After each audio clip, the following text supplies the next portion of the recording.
De retour sur nos réseaux sociaux et sur la chaîne YouTube, au cœur immersif, au cœur de la caméra embarquée. Au cœur des là, on a vu tout à l'heure eh bien, différents métiers. Je voulais vous montrer le métier de plombier.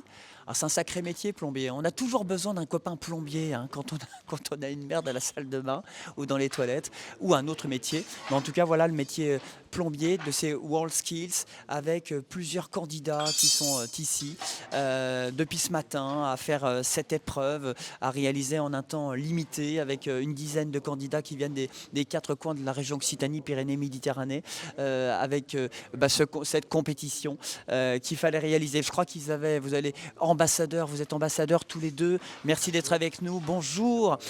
Vous êtes élèves ici, vous allez nous en dire un petit mot.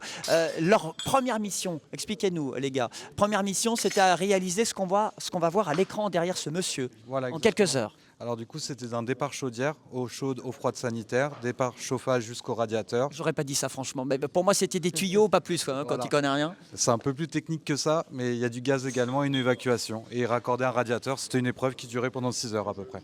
Qui est presque terminé. Qui est terminée pour cette partie-là, et là ils sont en train d'attaquer le speed module, la partie speed module, où là c'est plus une épreuve de façonnage de cuivre, et ils vont venir raccorder sur les vannes qu'on voit avec les petits bouts rouges en haut. Alors comme s'ils n'en avaient pas assez fait pour aujourd'hui, on leur rajoute une mission en plus qui est un speed module. Là c'est réalisé en un temps limité, c'est moins de 2 heures.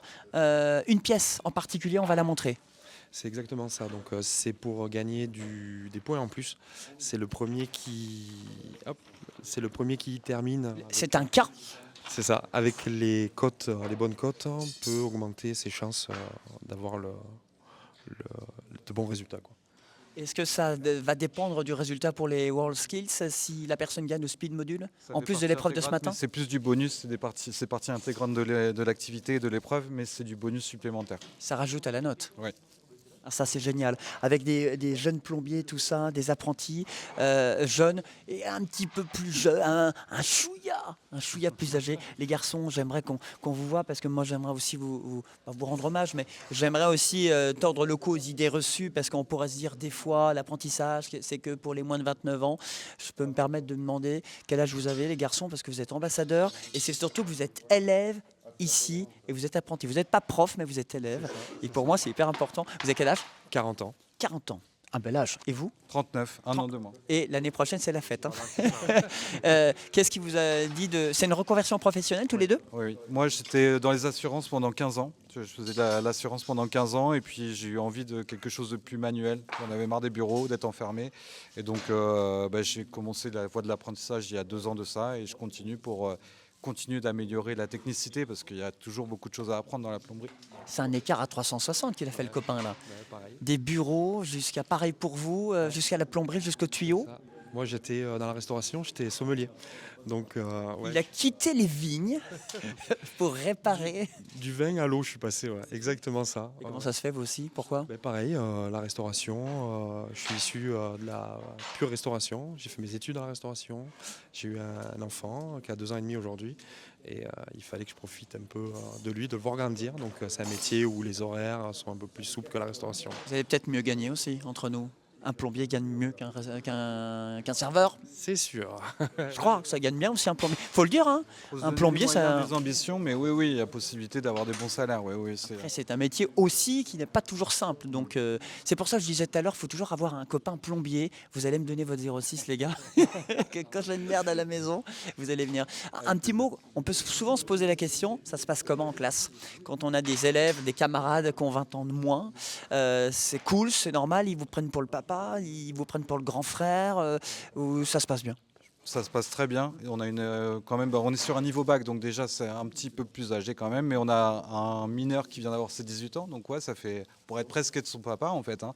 Mais je pense que ça pose un peu la classe d'avoir des gens un peu plus âgés, mais ça se passe très bien. On a une bonne ambiance, une belle équipe. C'était une crainte un peu au départ en venant, parce que c'est vrai qu'on se retrouve sur les bancs d'école, mais au final il y a quand même de la maturité et ça se passe très bien. C'est ce que j'allais dire. J'ai senti beaucoup des candidats matures depuis que je suis là à faire les émissions. Quoi. On sent qu'il n'y a pas ce côté gamin.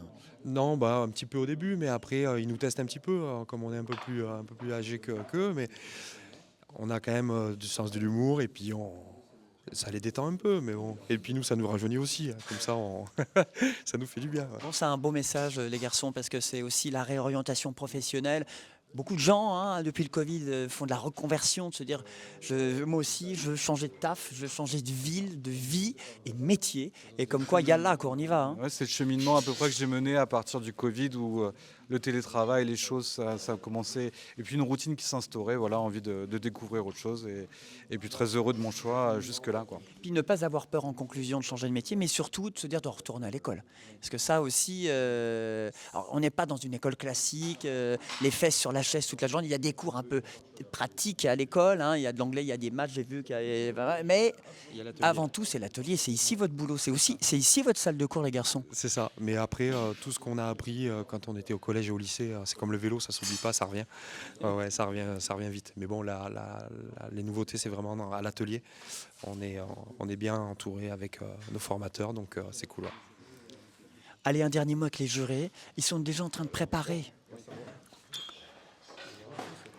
J'aimerais simplement qu'on dise un petit coucou à tous nos jurés qui sont en train de délibérer. On est sur les réseaux sociaux. J'ai vu les 2 élèves reconversion professionnelle. Ça, c'est génial. Les jurés qui sont là, vous êtes en train de délibérer de ce qu'ont fait les élèves candidats aujourd'hui. Non, pas encore. On est en train de définir, suivant les équipes de jurés, lesquelles vont corriger une partie des barèmes et quelle équipe va corriger le reste du barème. Voilà. On se répartit les tâches pour optimiser les temps de correction. Alors comment on fait un temps de correction? Parce que c'est pas une copie, quoi. C'est pas comme au bac. Comment on fait pour mettre une note? Alors si un candidat fait aussi bien que son collègue, ça se joue à la virgule près? Alors, il y a des tolérances, évidemment, ce qui permet de les différencier. Et puis, il y a, en tout cas pour ce métier-là, un maximum de cotes et de mesures qui sont indiscutables avec un maître et un minimum de notes en judgment, ce qu'on appelle l'appréciation des jurés. Vous avez un coup de cœur? Est-ce que dans votre tête, depuis ce matin, vous vous êtes dit, ah, il y en a un, il va partir à Marseille? Non, hélas, je ne peux pas encore en avoir. Je ne vous demande pas le nom, hein. Non, je ne peux pas le dire de toute façon, puisque tant qu'on n'a pas évalué, dans ce métier-là, les cotes sont très importantes. Il y a l'aspect physique des maquettes qui nous permet de voir qui a fini déjà, qui n'a pas fini, etc. Mais tant qu'on n'a pas mesuré, on ne peut pas savoir aujourd'hui. Merci beaucoup. Merci d'avoir pris le temps. Voilà les jurés qui délibèrent gentiment ici au rayon plomberie avec tous les élèves, tous les candidats qui sont ici. Alors, vous voyez, c'est très sérieux en même temps. On est sur vraiment tous ces métiers passion. Je pense qu'il faut vraiment être passionné pour être métallier, pour être plombier, pour découvrir ces 10 métiers qui font partie du BTP. Et c'est une première, encore une fois, pour ces WorldSkills organisés par la région Occitanie-Pyrénées-Méditerranée, impulsé avec notamment la CMA, la CAPEB, qui voulait absolument faire un lieu sur un lieu unique de ce concept, de faire en sorte que ces événements se déroulent pendant 48 heures sur un même endroit et en mettant en valeur l'ensemble de ces métiers du bâtiment. Nous étions à la métallerie, les amis. Merci de nous avoir suivis. On se dit à très vite pour les réseaux sociaux, pour la suite des aventures, caméras embarquées, émissions, rendez-vous avec les profs, on l'a vu, des ambassadeurs, des élèves, des alternants et des politiques aussi, ici au cœur du CFA BTP. On est à Perpignan. À tout à l'heure pour d'autres aventures. Merci de votre fidélité. Salut.